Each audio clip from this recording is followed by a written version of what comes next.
Salut à tous, on se retrouve pour une vidéo avant-match concernant la demi-finale de la Coupe du Monde qui opposera la France au Maroc. Ça va être une énorme affiche et puis de toute façon, les Marocains ont l'habitude, hein. Ils ont joué face à la Belgique, ils ont joué face à la Croatie, ils ont joué face à l'Espagne, face au Portugal et maintenant face à l'équipe de France.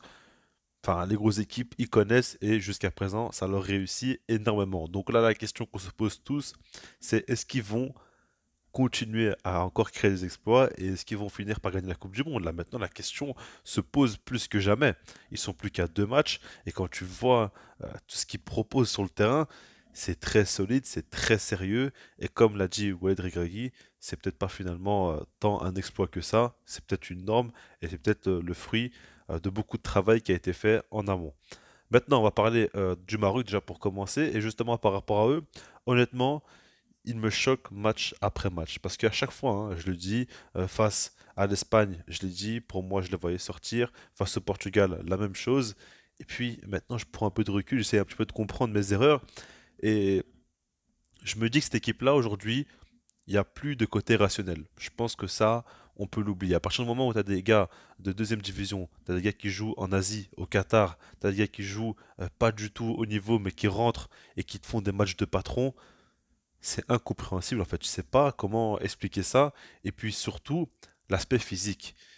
Que quelqu'un puisse m'expliquer comment c'est possible que encore face au Portugal, en fin de match, ils arrivent à taper des efforts comme ils le font, à des contre-attaques comme ça, à 4, 5 joueurs partir, faire le repli défensif, aller dans chaque duel, se donner à fond.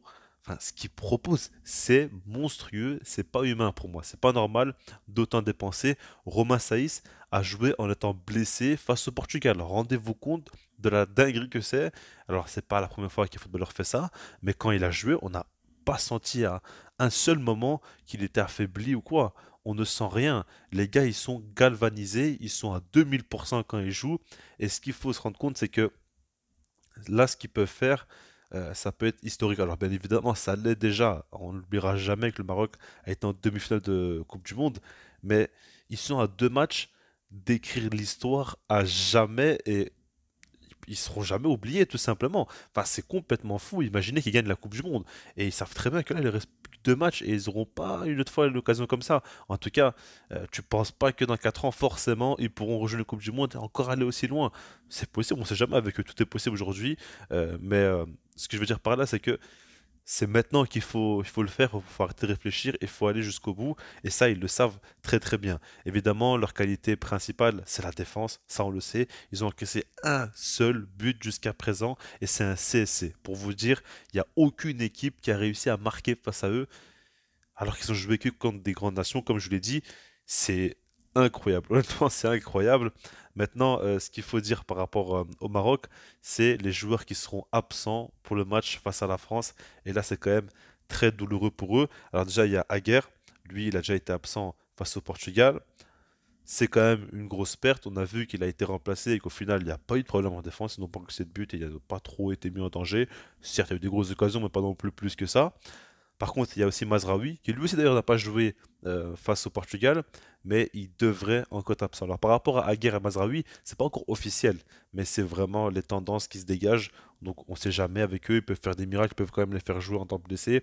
Tout est possible évidemment, mais en tout cas c'est vraiment la tendance actuelle. Et puis surtout, la plus grosse perte c'est Romain Saïs, le capitaine de cette équipe-là, le boss, le leader et le meilleur défenseur de cette équipe, le gars qui arrive toujours à remonter le bloc, à motiver les joueurs, à les galvaniser, et puis surtout les performances qu'il te sort, c'est monstrueux, il n'y a aucun attaquant qui arrive à le passer, il est vraiment phénoménal, et c'est peut-être le meilleur défenseur de cette Coupe du Monde.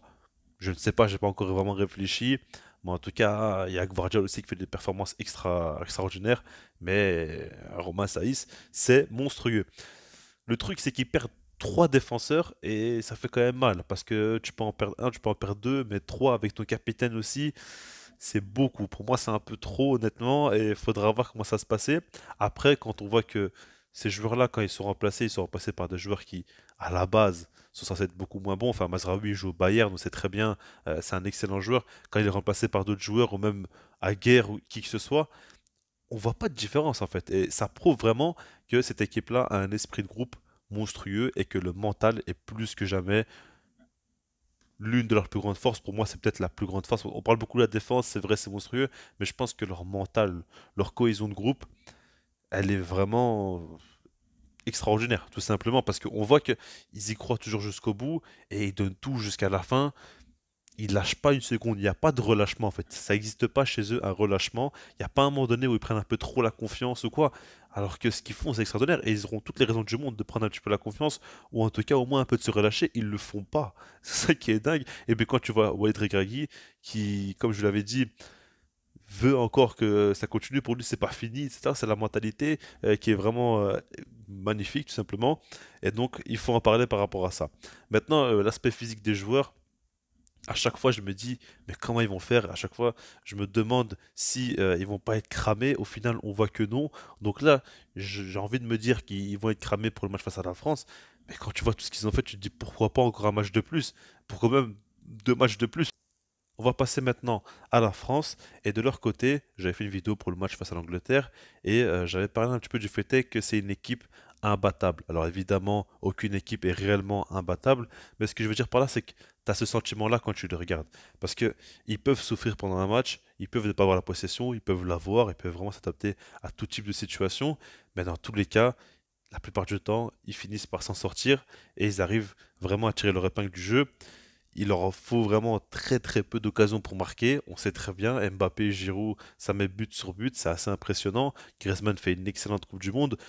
Et puis plus généralement, c'est une équipe vraiment qui a beaucoup d'expérience. On le voit, ils ont les individualités, ils ont la cohésion de groupe, ils ont l'expérience, ils ont un peu tout. C'est surprenant parce qu'on ne s'attendait pas forcément à ça avant le début de la Coupe du Monde, vu tous les absents, mais finalement, on voit vraiment une équipe qui marche bien, avec des joueurs qui vont bien ensemble. C'est quelque chose d'assez impressionnant. Maintenant, par rapport à tout ça, il faut quand même préciser le fait est que c'est une défense qui encaisse énormément de buts. C'est pas non plus le top. Je trouve que Varane n'est pas encore revenu à un excellent niveau. Upamecano, il peut faire des phases monstrueuses dans un match, mais il peut toujours faire des erreurs. On sait très bien qu'avec lui, il y a cette part de risque qui existe réellement. Théo Hernandez, c'est pas non plus le top du top défensivement. Koundé, il est bon, il n'y a pas de souci, mais au poste de latéral droit, on sait qu'il n'est pas toujours très à l'aise, surtout en équipe de France. Et moi, je trouve que jusqu'à présent, il n'a pas non plus été problématique ou défaillant, mais c'est pas non plus le top du top, quoi. C'est ça que je veux dire par là. Et du coup, tu as une défense pas non plus top. Hugo Lloris a dû faire un énorme match face à l'Angleterre pour qu'il n'encaisse qu'un but. Donc, le Maroc sait très bien qu'ils peuvent marquer. Il y a vraiment la place et ils vont clairement en profiter. Le truc aussi, c'est que l'équipe de France, c'est potentiellement, quand tu regardes l'Espagne, le Portugal, eux, je les vois mal ne pas marquer face au Maroc.